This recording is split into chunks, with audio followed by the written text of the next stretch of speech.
So we're here in this ad account, and get used to this view because this is going to be your new best friend, Facebook Ad Manager. You're going to hate it, but you're also going to love it because it's going to make you so much cash. So this is the view that you see right when you get here. And you can see that Facebook Ad Manager breaks down data into 3 different levels. There are campaigns, which is going to be an organization of ad sets, which are going to be the audiences or the people that you're actually targeting, and then ads, which are the particular advertisements, your creative plus whatever captions, etc., that you're actually be showing to each audience, right? So from the most granular level, it's the advertisements that you're showing, and then it's going to be the people that you're going to show these advertisements to, and then campaigns is a collection of the people plus the ads that you're showing them. And this is just sort of an organizational structure. And also there's a lot of tricks that you need to know about optimizing Facebook.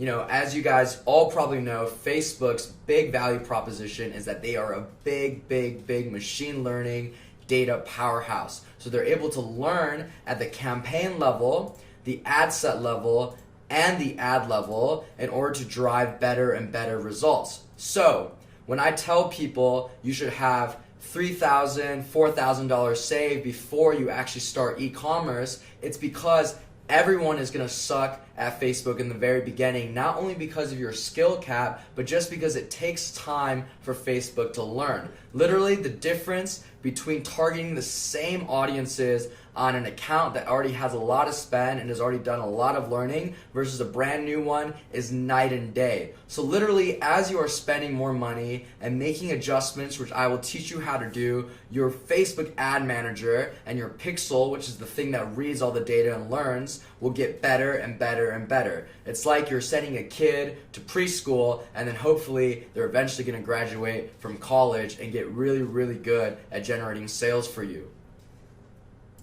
So you guys can see right here, I've already gone ahead and plugged in the creatives that we've made, and there's going to be a carousel, a slideshow, and a still image. And again, everything I'm teaching you guys in this video is how I would recommend a beginner start off in the ad account.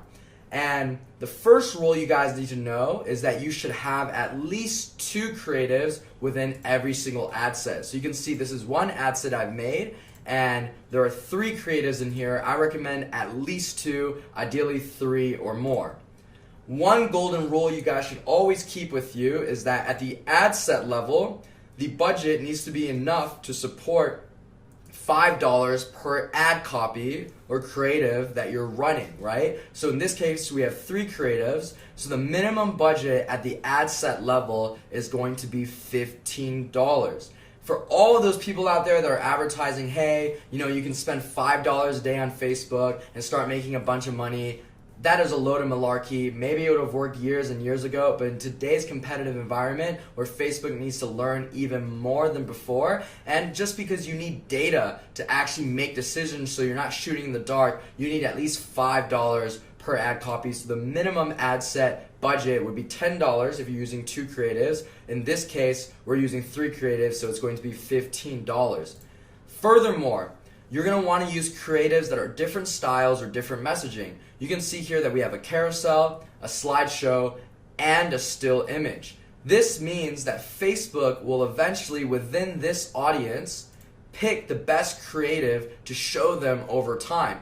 So in the beginning, it's going to spend money across all of these creatives, but eventually this ad set has a $15 budget. It'll start spending $15 in only 1, maybe 2 of these creatives that are performing the best. So when you give Facebook a variety of styles, a still image, a slideshow, and a carousel, it really improves its learning because maybe one particular audience likes to see carousels. We found that for some of our sites. Maybe some audiences like to see slideshows. Maybe younger demographics need something that's moving to capture their attention. And then maybe some people just really like lifestyle, intuitive still images that don't really move. There's even an element of this with Wi-Fi speeds and phones. If you're on Wi-Fi, the video is going to autoplay, so a slideshow is going to do very well. If you're not on Wi-Fi, the slideshows don't autoplay. These are video slideshows, and the still image does better because it looks kind of weird when a video isn't autoplaying. So again, having a variety is very important.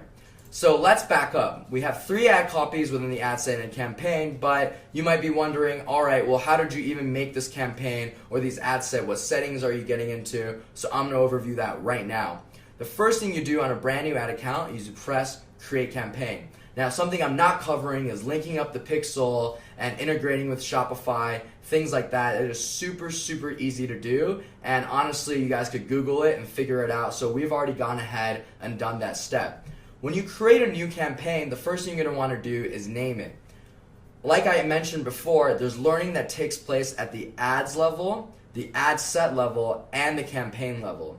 So what I really recommend doing is geo-fencing your campaigns in the beginning. So everything that we're going to be running in the United States, and you should always start off in the United States because that's where you're going to get the best data that you can then leverage for other foreign countries, which we'll cover at a later point. But right now, you want to start in the United States. So we're just going to call this campaign USA, which I've already done right here. So let's just say it's called USA.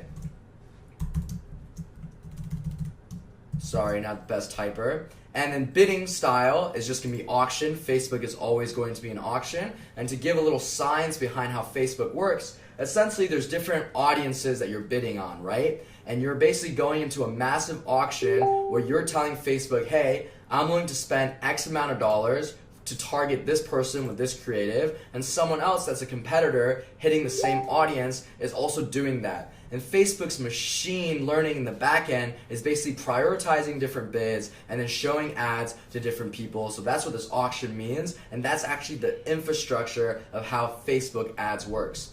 Now you're going to go into campaign objective, and you can see there's a bunch of different objectives. You can see brand awareness, which basically will show someone your brand as many times as possible and try to sort of bring a little subconscious identity in their mind of your brand. There's reach, which will just reach the most people. You have app installs, video views, lead generation, post engagement for getting likes, page likes for getting page likes and messages.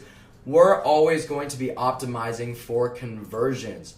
Right off the bat, we're optimizing for conversions. Some of these other optimizations might get you cheaper traffic, but at the end of the day, our goal is conversions. And we don't want Facebook to get confused by our goal. If I optimize for post engagement, for example, sure, it'd probably be cheaper traffic to market to, but you'll probably get a lot of people that just love pressing like on every single creative, or even oftentimes what happens with optimizing for engagement is you'll get a lot of bots that are just programmed to like everything that they see. Again, we're going for conversions, and conversions are basically purchases, at the end of the sales funnel that you're actually going to record. So Facebook, when we press conversions, they know, okay, this guy's trying to sell, and that's the type of traffic we're going to try to bring.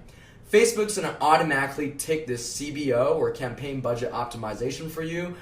We're going to talk about this at a later point, but honestly, I've experimented with starting with CBOs. I know there's a lot of hype around CBOs, but I've literally tested CBO versus non-CBO across millions and millions of dollars of spend. To date, I've probably spent $7 to $8 million on Facebook ads, so trust me, I've done a lot of testing, and I don't recommend starting with a CBO. Next, you're going to create an ad set, and you can just name it something random for now. And again, we've already plugged in the ad. So this is the campaign creation part of it. Don't worry about split testing, and also don't worry about CBO. Just for you guys that are curious, split testing is basically a way that you can test a creative or an audience or something like that within a campaign and see a simple A/B test of which one does better. We're not going to mess with that right now. And again, this is how I recommend you guys who are beginning to start your Facebook campaigns. And this is also how I start my Facebook campaigns, but just a little bit more advanced and also a little bit more spend, obviously, because I have a lot higher budget I'm working with. So I've named this campaign USA because it's going to be all of our USA stuff happening in here. And we're going to go into now the ad set level, and let me show you the settings. So I just call this ad set hold. We've already plugged in our pixel, $15 because we have 3 different creatives.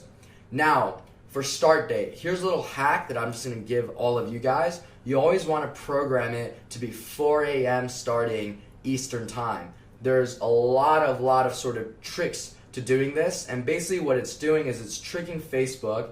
When you're starting at 12 a.m., for example, Facebook says, okay, I have a full day to spend all of this money, so that's super nice, right? And that's what it's programmed to think through. When you start it at 4 a.m. Eastern time, Facebook immediately goes, oh crap, 4 hours have already passed and I haven't spent any money on this asset yet. I better start hustling and start spending this cash. And what Facebook will actually do is give you higher newsfeed placements and higher placements on Instagram, whatever you're running to, because it's rushing to spend that cash. So this is a really easy way to just make sure your campaigns perform a little bit better is if you're starting ad sets at 4 a.m. Eastern time. We're on Pacific time right now because I live in Los Angeles, so that's going to be 1 a.m.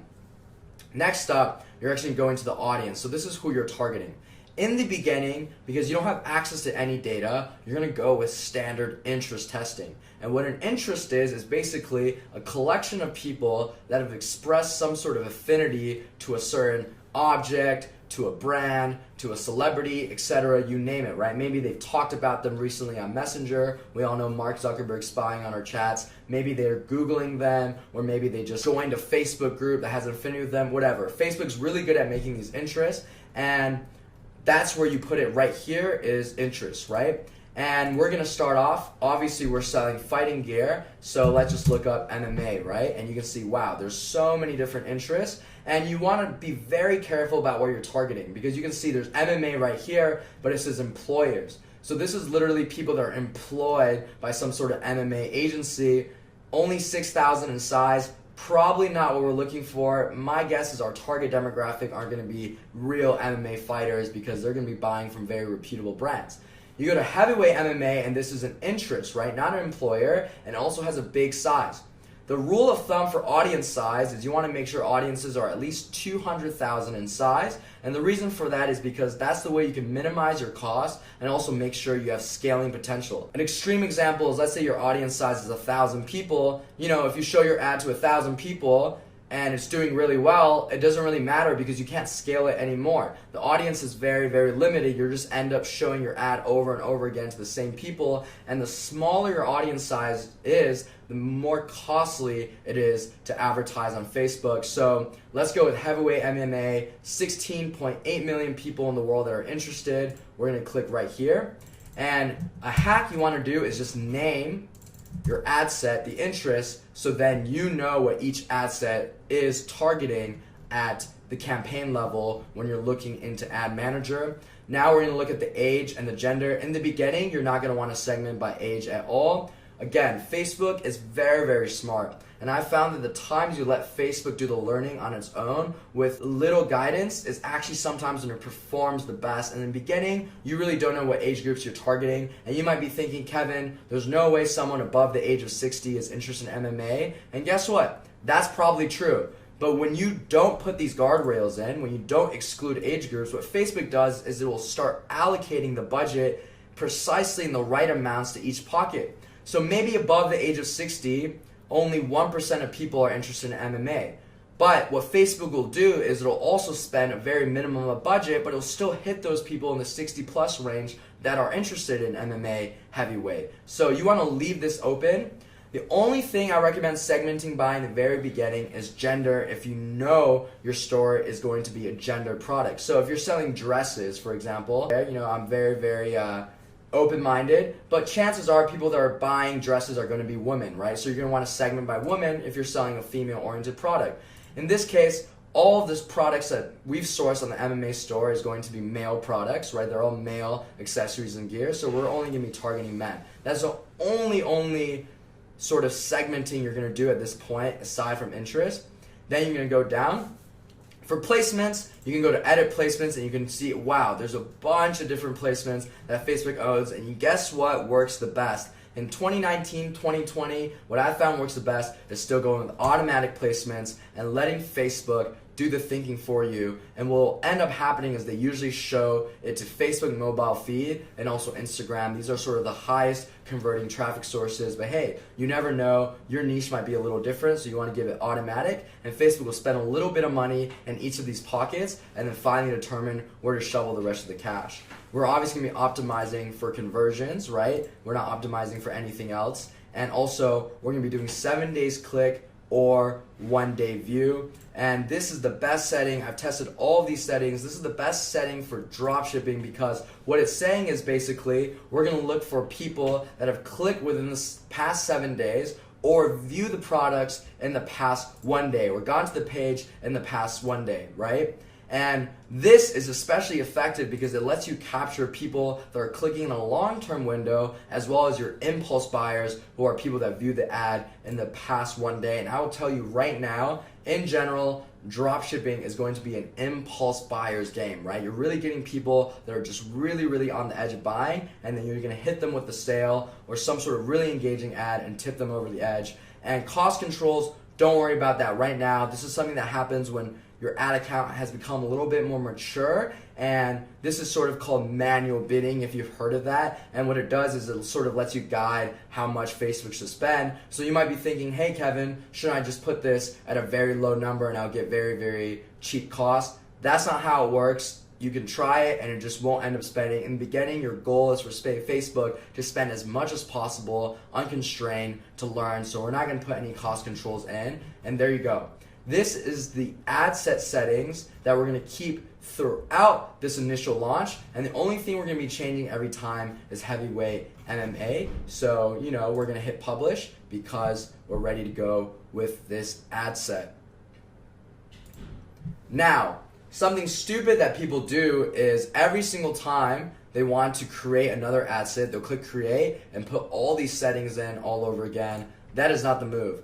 Because we're keeping these settings uniform, right, which is going to be the time that it's starting and also auto placements, 7 days click, or 1 day view, right, then what we're going to do is just duplicate it because it'll actually duplicate all the settings, and the only thing we're going to change now, again, is interest. So what is the next interest that people in MMA might be interested in? Well, let's just look up MMA, and lightweight MMA seems to be a good option. And you might be wondering, Kevin, surely people interested in lightweight MMA are also interested in heavyweight MMA. Aren't you self-competing?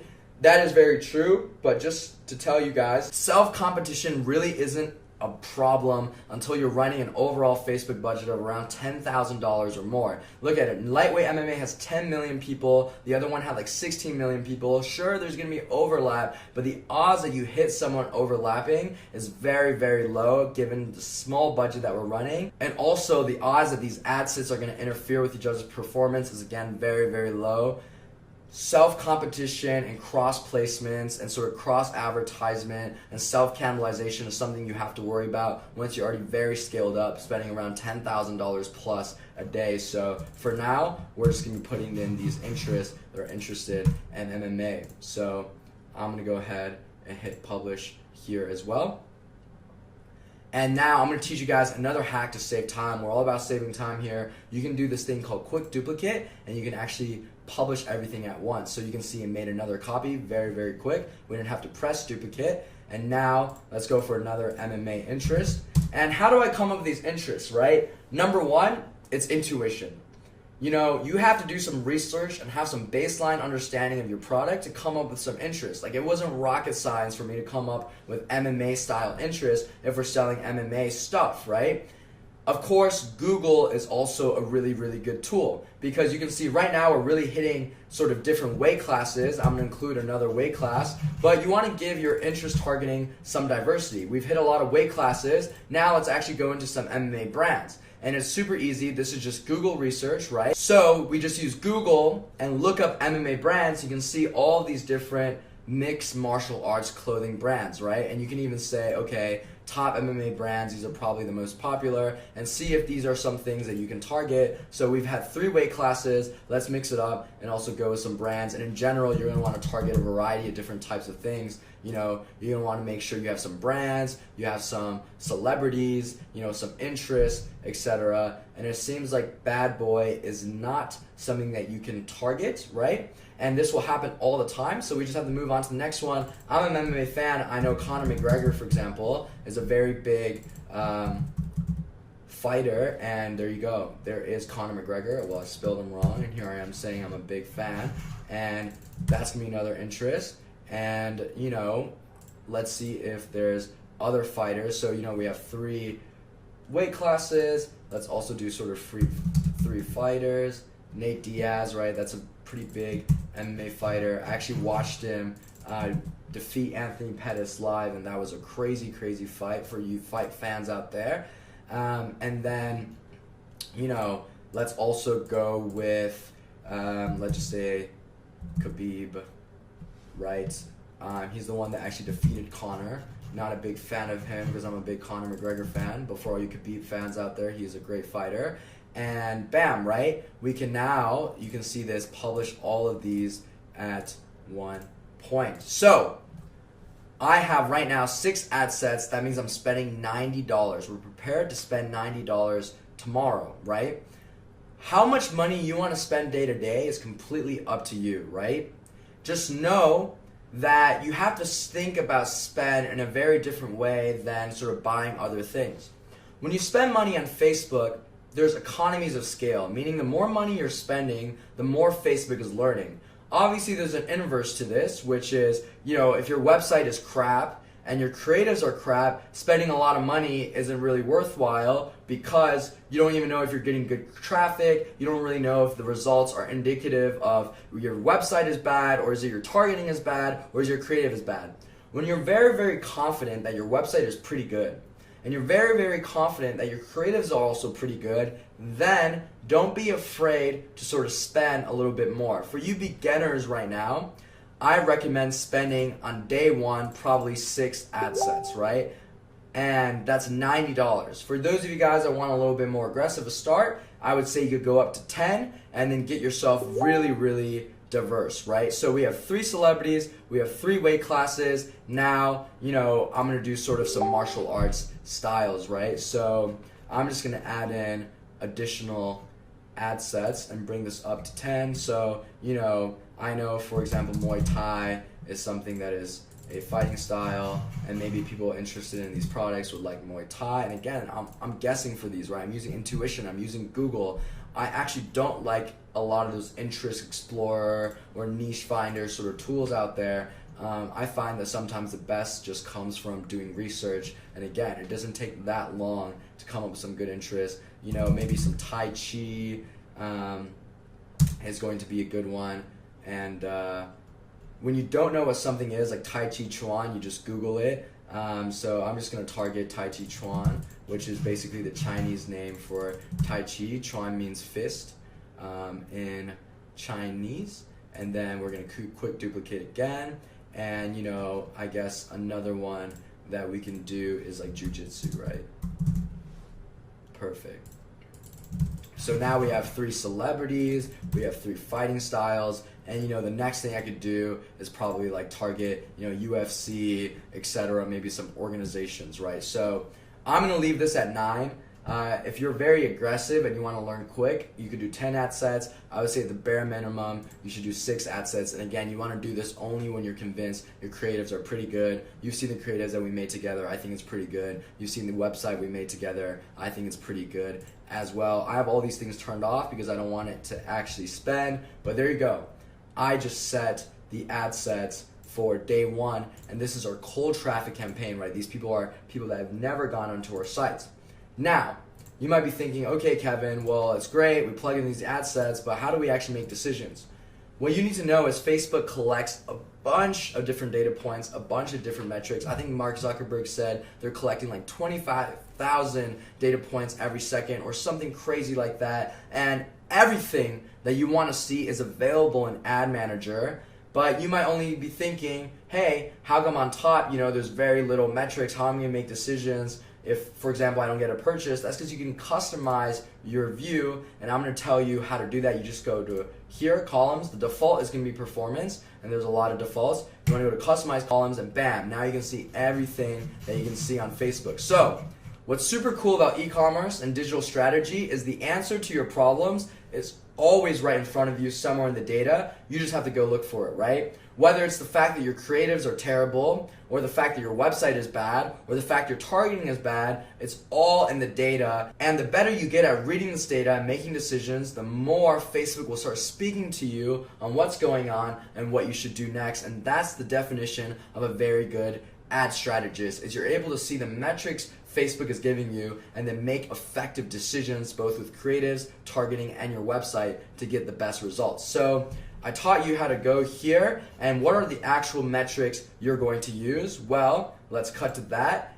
and we'll discuss them. there are going to be 3 categories of metrics that I want you guys all to look at, and I'm going to break these down individually so you really understand why we're looking at these things. And again, these are sort of the categories I recommend starting out with, and depending on your unique needs and situations, you can adjust it simply by going back to that display that I showed you where you can customize the columns. This is where I recommend you guys starting out with, and this is what I start out with on a brand new ad account. The first is going to be conversion related events, right? And conversions just means purchases or anything that leads to a purchase. So obviously one metric you want to get is total purchases. Total purchase is obviously important to see because you want to know how many purchases your site has gotten, right? Next thing is unique purchases. Someone might buy multiple items at once, and that can be very misleading because we're in the game of calculating what's the cost per acquiring a customer, not necessarily what's the cost of acquiring a purchase, and that's where unique purchases come in handy. This is a very easy example. If you spend $100 and you're looking for a $10 cost per purchase, and one person has bought from your store after you spent $100, your cost per customer acquisition is going to be $100 per cost per customer acquisition, right? But if you bought 10 different items, Facebook will read that cost per purchase as $10 cost per purchase because he purchased 10 different times. But if this guy was a statistical anomaly, let's say this guy was drunk out of his mind, and that's the only reason why he bought 10 things, now you're very, very misled. You think this audience is very good because you have a $10 cost per purchase, but in reality, it's very bad. You just got really lucky that one person decided to buy 10 items. That's where these unique metrics come in play. So unique purchases solves for that. Next thing is going to be purchase value. That's going to show you the total amount of sales that were recorded on Facebook. Next, it's going to be cost per purchase. Again, this is a cost you're paying per purchase that's happening. Unique cost per purchase. I already talked about why unique is important, right? That's your unique, basically, customer acquisition cost. And then finally, there's also purchase ROAS, or return on ad spend. This is basically your total number of sales recorded on Facebook divided by the money that you've spent. Depending on your margins, your ROAS can be good or bad depending on what numerical value it is. If you're making basically a 99% margins on every single sale that you make, then you can get a very low ROAS and still get very good performance. And the goal is basically to spend as much money on Facebook as possible until the next dollar you spend on Facebook is no longer profitable, right? You want to squeeze as much profit out as possible. I would say in general in the dropshipping space, where I gave you guys that golden rule, 2.5 to 3 times your cost, a good return on ad spend recorded on Facebook Ad Manager is going to be anything that's around like 2.3 plus. Maybe at very high budgets you can get to like a 2.0 and it'll still be very, very high overall profit. You could be spending, let's say, $10,000 a day, and even though your return on ad spend is only 2.0, you're actually making a lot more money than if you're spending $1,000 a day and getting a 3.0 return on ad spend, for example. So next is going to be add to carts. Again, I don't think I have to explain that. It's just how many add to carts you have. Unique add to carts, because people love spamming add to carts. This will show you how many unique add to carts you've had. Checkouts initiated, unique checkouts initiated. Again, we're really trying to understand steps to the conversion funnel. So why are we interested in add to carts and checkouts initiated if we have purchases on here? Surely purchases are the best metric. That is true. Purchases are the best metric. But when you're starting out, you might not be spending enough money to generate a lot of purchases. Let's say your product is $80, right? If you've only spent, let's say, $40, chances are you might not have a purchase, but could still be a very good audience. So that's where these metrics come into play. Add to carts and checkout initiated. This one comes to play. So something you should figure out, and you can figure out this after probably spending around $1,000 total on Facebook ads, you can figure out your average ratio of how many unique checkouts initiated there is to unique add to carts to unique cost per purchase. Then you can start making decisions if a particular ad set is good or bad based on how many unique checkouts initiated it has or unique add to carts, because you know what the ratio should be to equate eventually to a purchase. So that's why these metrics are important, is you're able to make early decisions before you can get a purchase. And this is especially important for you beginners who are not spending a lot of money. Obviously, once you spend a lot of money, you can just look at purchases and return on ad spend, because again, the more money you spend, sort of the less randomness there is, and the more indicative your data is actually of reality. And something I like to point out now too is that Facebook only records 60 to 70% of all the conversion related events that is happening on your business, especially purchases. It under records a lot, because you can think about it, someone might look at your products on their phone, but then actually decide to use their credit card on their computer. I know for myself, I look at a lot of things on my phone, but I still end up buying on my computer. Call me old school. But then Facebook might not track me from looking at the ad on my phone to actually completing the purchase on my computer, and it would assume that I actually didn't convert, even though I did. And this is something you guys will notice very early on. So the moral of the story is, if you see Shopify sales that are higher than your actual Facebook recorded sales, that's not a problem. It just means Facebook is under recording, which it always does. If you see Facebook sales higher than your Shopify sales and there's no refunds going on, then you've got a pixel recording problem, something to get to the bottom of. Next is going to be engagement related events. And the reason why I call this category engagement related events, because these events really describe how engaged your customer is usually with your creative or the advertisement that you're running. One is going to be unique link clicks, right? Again, we're always going for unique. You don't want one guy just clicking on your ad 1,000 times and thinking you're getting good results. Cost per unique link click, right? This is going to be the cost that you're paying for someone to click your ad and get onto your website.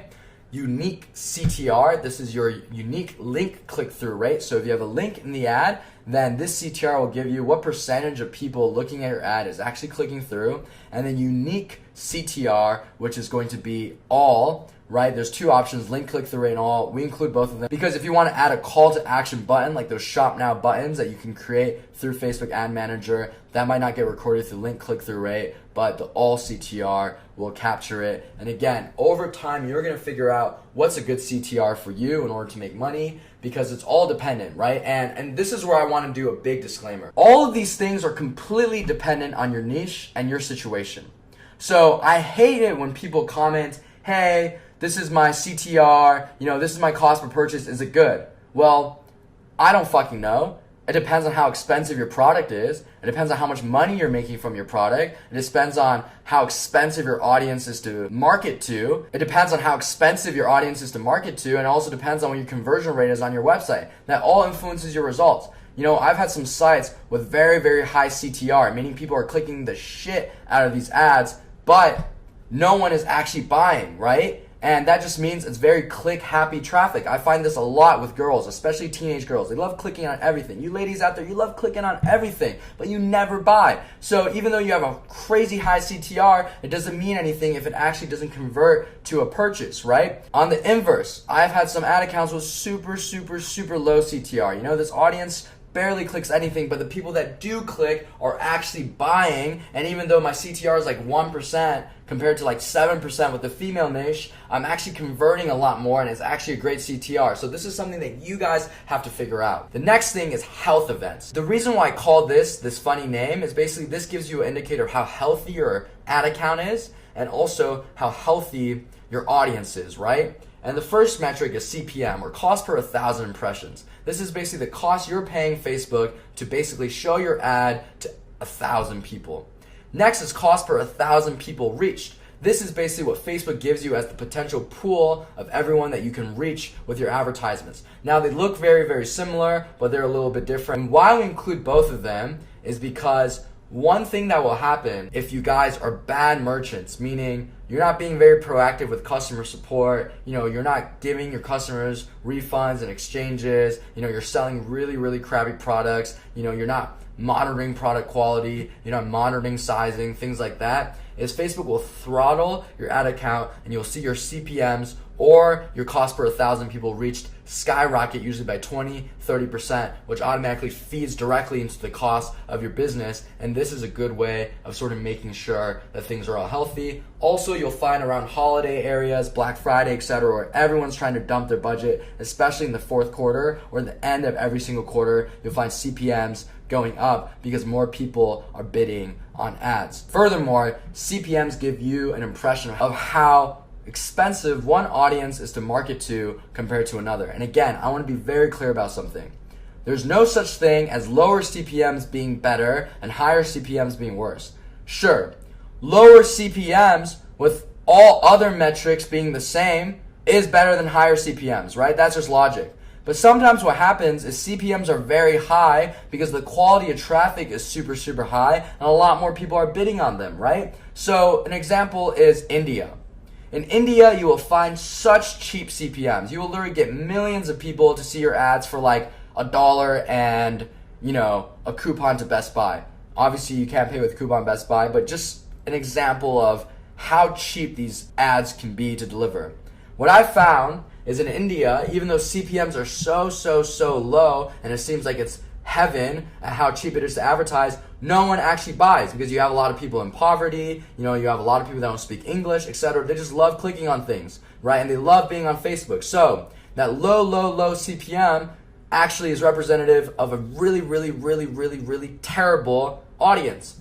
On the inverse, health and beauty spaces usually have super high CPMs, right? And I actually know people that kill it in health and beauty niches, right? There are women that want to look very beautiful. They're looking for every hack out there, how to remove their pimples, how to remove their wrinkles, etc. Even though the cost to advertise to them is very expensive, as long as they're converting, right, it doesn't matter. So CPM is just something you should treat as a relative measure. For example, if UFC was significantly higher CPM than, let's just say, MMA at large, you might think, they're probably very similar, and maybe UFC, for whatever reason, is just getting bid higher, and that's the reason why I shouldn't target it. That's how you should treat it, is relative to your other ad sets. So this is some simple math. The cost that you spent to show your ads to something, multiply the amount of money you spent, multiply by this percentage of people that have clicked onto your ads, is going to be your cost per unique link click, right? And then the number of traffic that actually goes onto your website multiplied by your conversion rate ends up being your purchases. So you can see how all these variables feed into one another. So if your ads aren't performing well, your ROAS, right, which is sort of the golden thing that you're looking at, is very low, you got to dissect it. What is feeding a very low ROAS? Maybe it's because the audience is super expensive to advertise to and your CTRs just isn't good enough for such an expensive audience. The more expensive the audience, the more engaging your ads have to be, right? So you have to break it down on what's actually driving profitability or the lack of profitability. Don't just look at one metric and just blindly guess, oh, it must be my ads, when data can literally tell you the answer. So these are all the things you're going to program into your ad manager on things that you are looking out for. So now that we're back at the ad manager level, you're putting in this interest and you might be wondering, what is the next step? So it's quite simple. In the beginning, you're testing these interests, and I'm going to give you guys some golden rules. Number one, you want to make sure something spends at least for 3 days and at least 2 times your target cost per acquisition. And you're going to find out your cost per acquisition based on your average order value on Shopify. Let's say your average order value is $20. On $20 of sales, I make $8 in profit.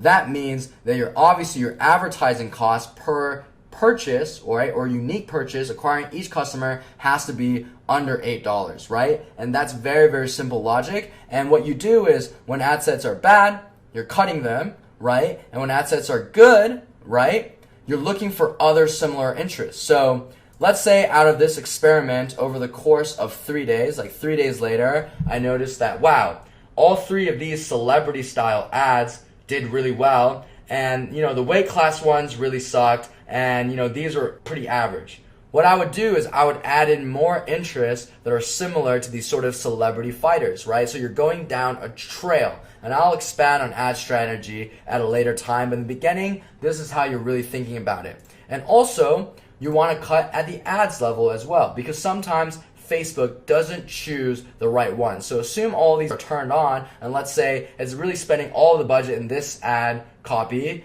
but it's just not doing that well. You can experiment with turning this one off. It'll force it to spend in these 2, and then you can see if maybe that is better ad copy for your audience. I would say in general, Facebook tends to get the ad copy thing right. So if you're just a beginner, you can simply cut at the ad set level right in the beginning. And this is how you launch an ad account for cold traffic, right? And again, creatives are super, super important. Website is super, super important, because if you have shit creatives or a shit website, you don't know if it's your targeting that's screwing things up, or if it's your website, or if it's your creatives. And again, e-commerce, digital strategy is all about testing over and over again until you get to a better and better and better answer, right? And in order to test effectively, you have to isolate one variable and change another one and see what changing that variable does to your performance, right? If, for example,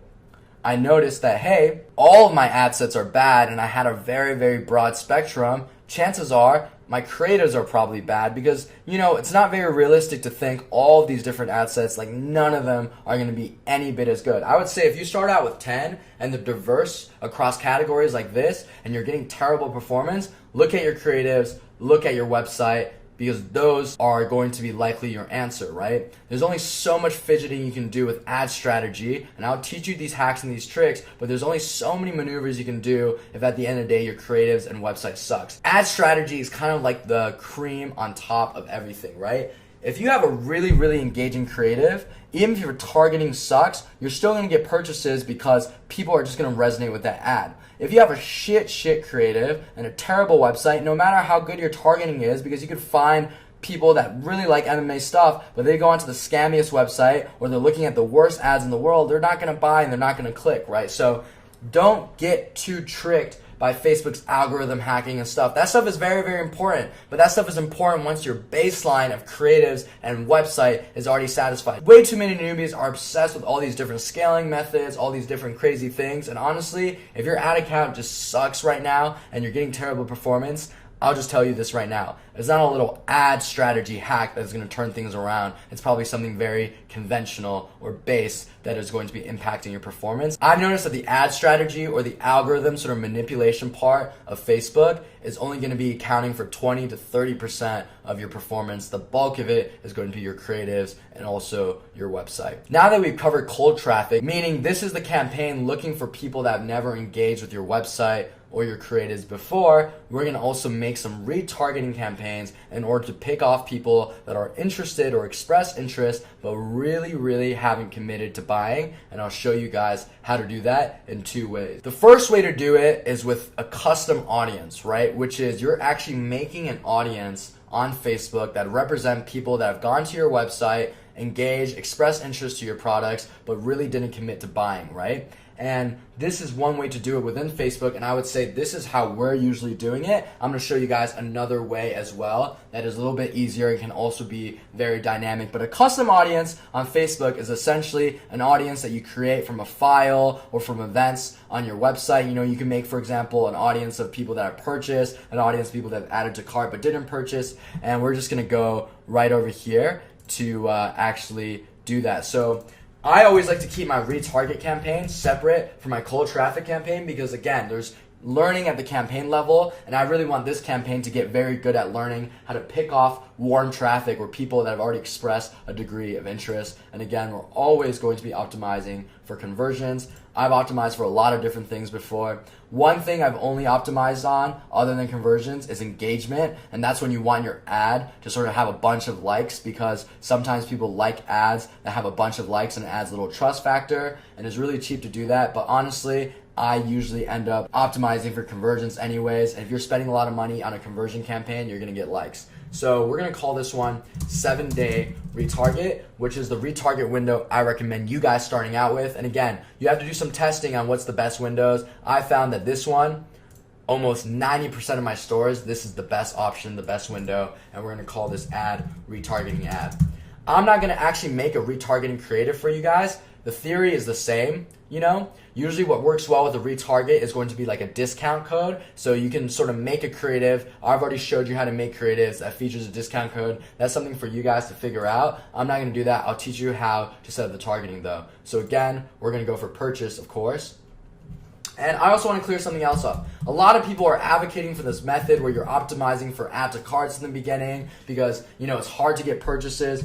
I completely disagree with that. I've also spent a lot of money testing that theory. What I found is when you optimize for add to carts or view content being when someone checks out products on your website, you're actually tricking the algorithm to do something fundamentally different from purchases, because there's a lot of people that like to window shop online and just look at things because they're bored or they're high or whatever, and they actually never buy. And you're going to start tricking your algorithm into getting people that like browsing or like adding to cart and not buying. I always start off with purchases. The only times I haven't started off with purchase right from the get-go is I'm selling something really high ticket, and I mean like $1,000 average order value or plus, because then it's so hard to get data that you have to optimize for other things. And usually people that are adding to cart for really high ticket items are actually realistic buyers. But for anything under like $1,000 in price, you should still optimize for purchases. People might tell you differently. That's just my advice to you. And again, we're going to be setting this time for 4 a.m. Actually 1 a.m. because 4 a.m. Eastern time. You want to make sure that your retarget budget every day, this is the golden ratio that works for me, is going to be 10% of your cold traffic budget. And this is something you're going to experiment with fluctuating. Maybe you can get as high as 20% on some sites, but I would say for more than half of my sites, it's 10% that I keep it at for a very, very good return. Not anything lower, not anything higher. Some sites I do get it up to like 20% and it's still profitable. That's something for you to experiment with. But right off the bat, just make it 10%. So if I have 9 ad sets and they're spending $15 per ad sets, you guys do the math in your head. I'm going to use a calculator. 9 ad sets times $15, that's going to be $135, right? So $135, and we're trying to spend 10%. I'm gonna be a little aggressive. I'm gonna put 14, 13.5, 14, same thing. Now we're gonna create a custom audience. And this is going to be where you create audiences on Facebook. Lookalike audiences, I'll cover at a later time. You can Google them, you'll know what they are. They're very, very powerful, but you can't really leverage them until you have a lot more recorded purchases and conversion events. We're gonna make this custom audience. And you can see, wow, there's so many different things you can already target, right? You can target people like your followers on Instagram. You can target a customer list, right? If you get emails from people, you can target people from activity, people that watch certain percentages of videos. We're obviously gonna go to the website. So something I just realized is that Facebook recently had an update. This probably took place a few weeks ago because last I checked, it wasn't this way. Obviously, I haven't made a retarget in a while. We already have active retargets running. But if you don't see the same options that I see right here when we get to pick the audiences, that means that your pixel has yet to record these audiences and they won't let you target them. In the past, you were still able to do this, but that's no worries. Something for you guys to know about Facebook Ad Manager is that it's going to be different from person to person because Facebook does updates on a rolling basis. So they'll update some ad accounts first, sort of see how the update impacts them, and then other ad accounts later. So ad managers can be completely different from person to person, and that's just something for you guys to get used to. And obviously, we're trying to build a custom audience of people that have expressed interest in our products, are just on the edge of buying but haven't committed to buying. And don't freak out because you guys can't even run a 7-day retarget until it's been 7 days of traffic on your website. So obviously, we're gonna find people that are gonna be viewing content. View content is basically someone that's clicked onto the product page of your website. So page views when someone clicks on the link of your ad, goes to the landing page, and view content is a step further in the conversion process where they've actually clicked into a product and went to go examine the product. So someone that's viewed content in the past 7 days, it is a 7-day retarget. And again, this is the magical formula that I use most often. So I'm giving this to you guys for absolutely free. And we're gonna include more people, right? View content in the past 7 days, obviously add to cart in the past 7 days. We're also going to include people that have initiated checkout in the past 7 days. These are the 3 main conversion events that we're going to include, and we're going to exclude people that have purchased because we don't want them to get pissed off seeing a discount code after they've already bought, and that's usually the creative that works best for retargeting as some sort of discount code that they can actually enter in the website. We'll call this audience 7-day retarget. Remember what you're naming these audiences because now we can use this audience over and over again and it'll be people that have viewed content or added to cart or initiated checkout in the past 7 days but haven't purchased. And obviously we want to exclude all purchasers in the past 180 days, which is the maximum amount that you can set on Facebook. Hope the logic of this makes a lot of sense. We're going to create that audience. And I've already plugged in that creative. So this is just that 7-day retarget audience, right? And now we're going to press all because, again, you don't have to segment by gender or age because you've already done that on the cold traffic end. Warm traffic is a reflection of your cold traffic. We're going to make it auto placements, 7 days click, or 1 day view. We're optimizing for conversions, no cost controls. And our budget is going to be 10% of our cold traffic budget, which is the magic ratio that I told you guys to use right from the start. So this is one way to make a retarget. This is a way where you can control what type of creative you're running. Obviously, if you get very, very good at e-commerce, what you can do is find like a custom message for people that page viewed, find a custom message for people that view content, custom message for someone that added to cart, get really granular with your retarget. But this is sort of a catch-all that works really, really well, and I still use this on the majority of my website. So this is one way of making a retarget. Let me show you another way. You're going to want to download an app called Trackify Pixel App and Facebook Audience Builder. You can Google it. You can also find it in the App Store, on Shopify, and this is going to make retargeting really, really easy and something called a dynamic product retarget. So I'm gonna go ahead and approve the charge. You'll see it's only $24.95 per month. I think it's pretty effective, especially in the beginning when you don't want to make your own retargeting creative, and I'm gonna go ahead and approve the charge. Alright, so this is what Trackify will look like. You're gonna want to make sure you select the right pixel. You can copy and paste your pixel ID in here. There's something called Ninja Mode that they offer, which essentially speeds up your checkout process and also make sure that pixel events are firing fast. You just copy and paste this into settings and checkout on Shopify. I'm not gonna do that. The real magic is here in the quick catalog. All you wanna do is literally click Save and Build Catalog and make sure your Facebook Business Manager is the one that your ad account is in, right? You wanna click Save and Build Catalog. And what that does is it'll actually make a catalog for you in Facebook, right? So go ahead, click this button, it'll automatically make it. I've already done this, so I'm not gonna click it, but once you do, it automatically will take all the products from your Shopify store and make a catalog out of it. So once you've made a catalog using the Trackify app, and Trackify does many things. One of them is also letting you use multiple pixels, so you can include a backup pixel in case your ad account ever gets banned. That's something I recommend. That's super easy for you guys to set up. It's very intuitive. You literally just make another pixel and you just copy and paste it into Trackify. But we're gonna call this, dynamic catalog, or DPA is what people like to say, dynamic product advertisements, 7-day retarget. We're still gonna be doing that 7-day thing. Notice how I had to make a new campaign because this one is optimized for catalog sales instead of conversions. So these two retargets have to be separate if you want to test both of those options. I'm on an existing ad account, as I mentioned before, so this isn't the one that we created that was brand new, but after 7 days, you guys will be able to get the same view as me. Under catalog, you just want to click on the drag down and you'll find your particular catalog, which is the one that you just made through Trackify. You're going to make this ad set name 7-day retarget. Obviously, we'll just call this dynamic catalog, and we're going to save to draft. And let's get down to publishing. So now you go to the 7-day retarget. That was the ad set we made. We're gonna make this budget the same, $14. Again, if you're testing both of these, then your overall budget for retargeting would be $28, right? Which is a little high. So maybe you just wanna test one or the other, or wait for your cold traffic spend to increase.